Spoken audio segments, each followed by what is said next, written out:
ഇതെങ്ങനെയാണ് ക്ഷേത്ര കലയെ നശിപ്പിക്കുന്നത്, ക്ഷേത്രങ്ങളുടെ പരിശുദ്ധി നശിപ്പിക്കുന്നത്? കണ്ടിട്ടൊന്നുമല്ല. പണ്ട് തിരുവാതിര കളിക്കുമായിരുന്നു.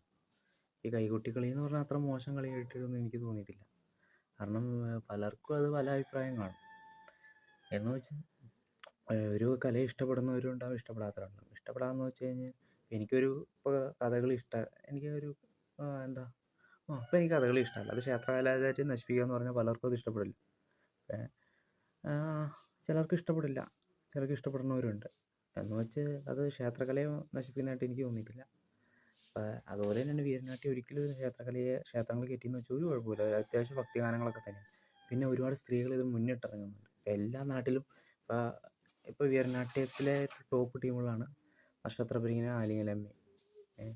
ഇവർ മോഹൻലാൽ, മമ്മൂട്ടി എന്നൊക്കെയാണ് പറയാറ്. എനിക്ക് ഭയങ്കര ഇഷ്ടമുള്ള രണ്ട് ടീമുകളാണ്, ഫേവറേറ്റ് ടീമുകളാണ് രണ്ടുപേരും.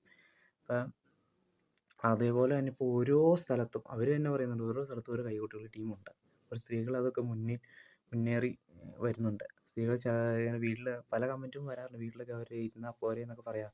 പക്ഷെ അതൊക്കെ ചിരിച്ചുകൊണ്ട് അവർ മുന്നേറിക്കൊണ്ടിരിക്കുകയാണ്. ഏറ്റവും നല്ല തിരക്കുള്ള ടീമുകളൊക്കെയാണ് അവർ, അല്ലെങ്കിൽ അമ്മ നക്ഷത്ര.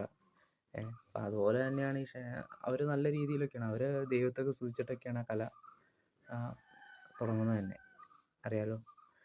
പിന്നെ ഈ ക്ഷേത്രകലയെ നശിപ്പിക്കുന്നു എന്നൊക്കെ പറഞ്ഞു. അപ്പോൾ തമിഴ്നാട്ടിലൊക്കെ ഒന്ന് വെച്ച് അപേക്ഷിച്ച് നോക്കുക. ഇവിടെ കരകാട്ടം എന്ന് പറഞ്ഞ സംഭവമുണ്ട്. അതുപോലെ തന്നെ ഇപ്പോൾ സ്റ്റേജ് കെട്ടിയിട്ട് ഒരു ക്യാബറ പോലെ ഒരു ഡാൻസ് കളിക്കുന്നവരുണ്ട്. ക്ഷേത്രത്തിലാണോ എന്നറിയില്ല, കരകാട്ടം ക്ഷേത്രഭാഗത്തായിരിക്കും. കരകാട്ടം ക്ഷേത്രഭാഗത്തൊക്കെ ആയിരിക്കും.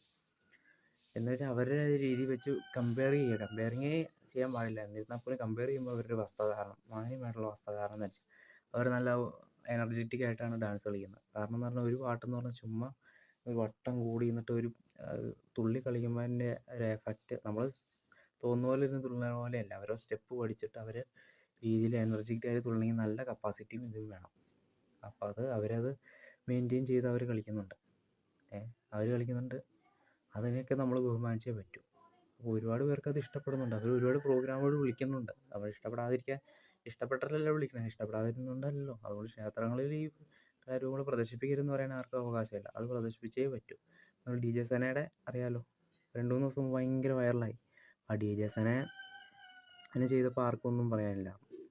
അതൊക്കെ വെച്ച് നോക്കുമ്പോൾ ഇവരൊക്കെ കൈകൊട്ടികളിലേക്ക് ഒരു കുഴപ്പമില്ല. പക്ഷേ ക്ഷേത്രത്തിൽ DJ സന വന്നതാണ്.